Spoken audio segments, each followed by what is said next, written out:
America.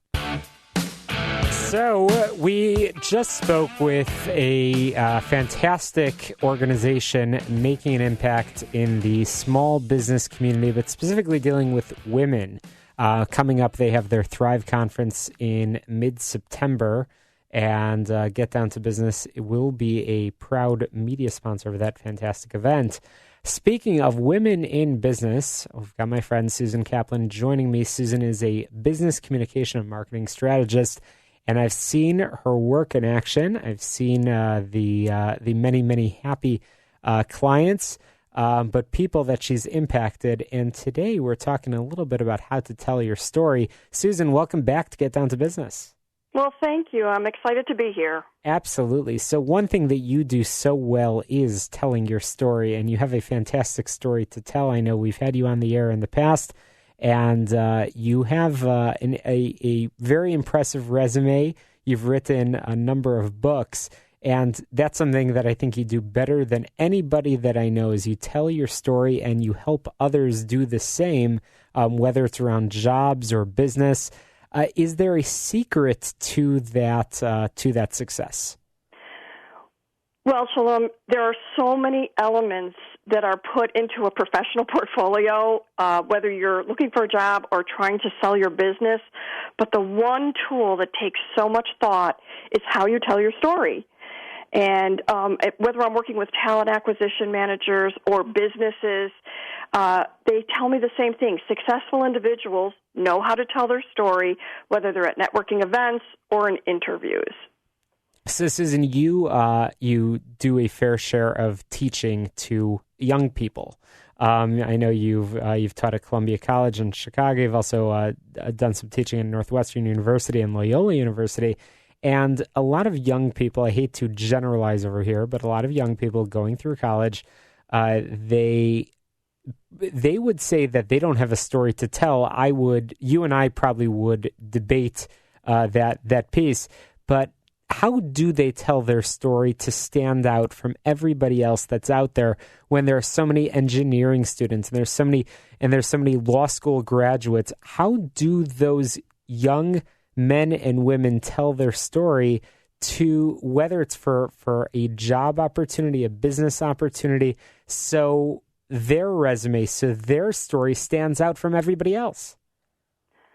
Well, yes, I do. I work with a lot of young professionals, and they'll say to me, I don't have a story yet. I'm still in school, or I just got out of school. But see, every new work experience you have, whether if you say, I only worked in fast food, that shows me that you're responsible. That shows me you're good working with other people, and you understand finances, and you understand interactions, and so that's very important.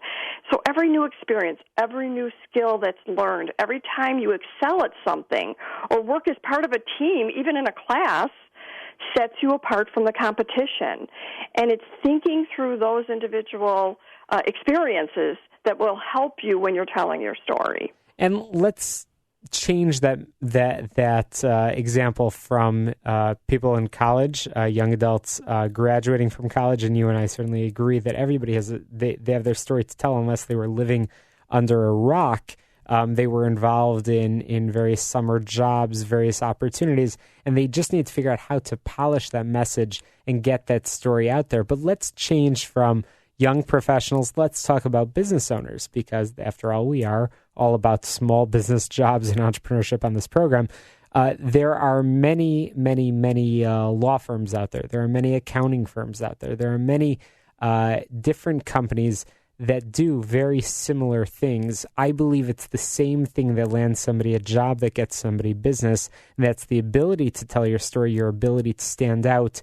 Would you agree? And how do you think a small business owner can tell their story so they can successfully articulate that message that use my services? I'm better.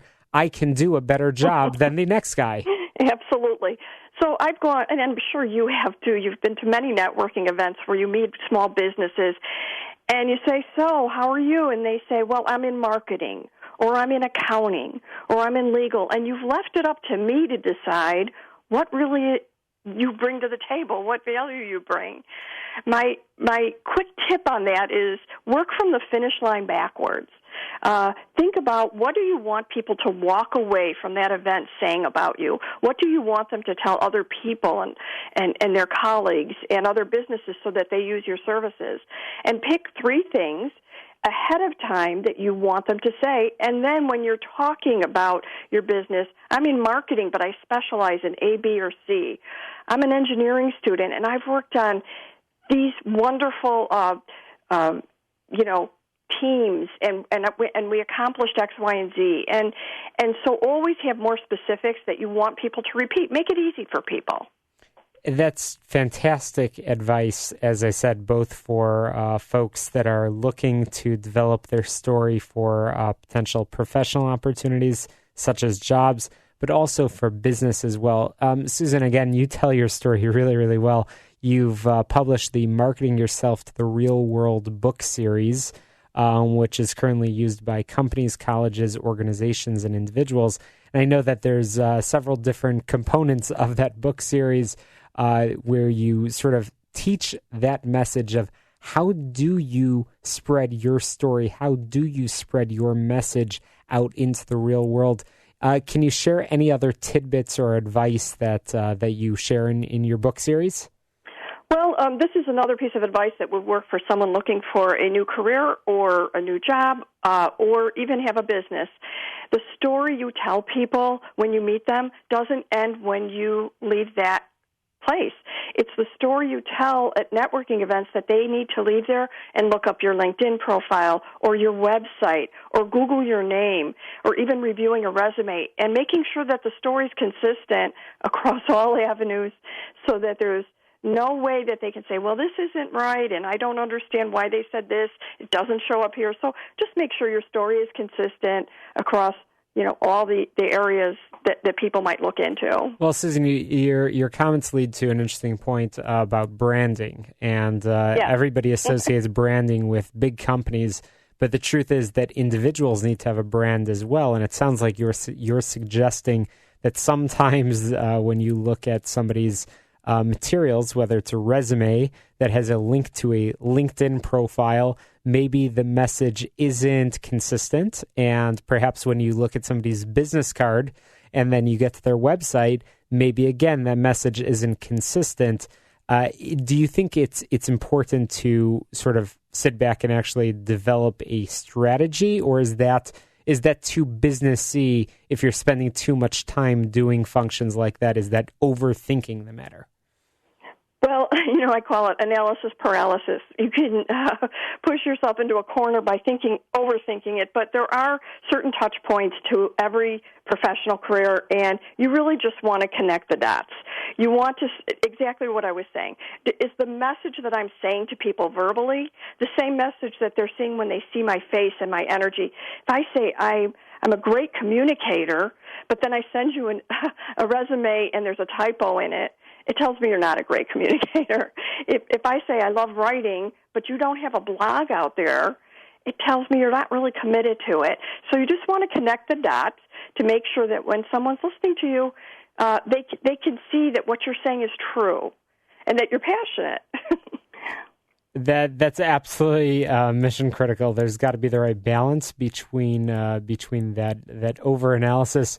But also, again, I guess the basics is, you should not have a typo. And the basics are that the message that, again, is on your LinkedIn profile, you probably don't want to have promoting a different job search than the one that you have on a resume. Great advice. Susan Caplan, you're a accomplished author, speaker, educator. The list goes on and on and on. And I know our listeners certainly will have questions. I hope they have questions because you have a great message to share, and you really help others tell their story. Susan, how can people get a hold of you if they want to learn more? Well, go to my website, www.susan, S-U-S-A-N, Caplan, C-A-P-L-A-N.com. Well, I hope on that website, I hope it doesn't talk about your athletic career on there, because that would not be a consistent message, would it? It does not. Okay, good. Just checking. Susan Caplan, again, SusanCaplan.com. Appreciate your time, advice, resources on the program. We'll be sure to have you back real soon. Thank you so much. Absolutely. Get Down to Business is powered by Tandem HR, your solution center. You can find them online, tandemhr.com, or give them a call, 630-928-0510. They are our solution center, our resource center for so much about HR, employee benefits, payroll, the new overtime laws, lots of great resources on their website, tandemhr.com. Check it out. After the break, we've got more tips, advice, and information. You're listening to Get Down to Business. It's back.